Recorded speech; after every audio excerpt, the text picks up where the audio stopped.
Hey everyone! Today we're solving a GMAT problem on counting principles. Let's go step by step.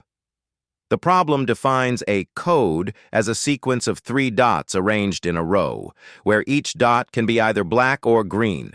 Our goal is to determine how many distinct codes can be formed. To solve this, we use the slot method, which is a fundamental counting principle. Since we have 3 dots, we represent them as 3 slots.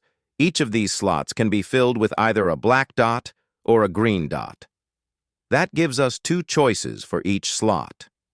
Now, to find the total number of different codes, we multiply the number of choices for each slot. 2 choices for the first dot times 2 choices for the second dot times 2 choices for the third dot, which gives us 2 times 2 times 2 equals 8 distinct codes. Since we have accounted for all possible arrangements, the correct answer is option C. That's it. If you found this helpful, be sure to like and subscribe for more GMAT problem-solving tips. See you next time.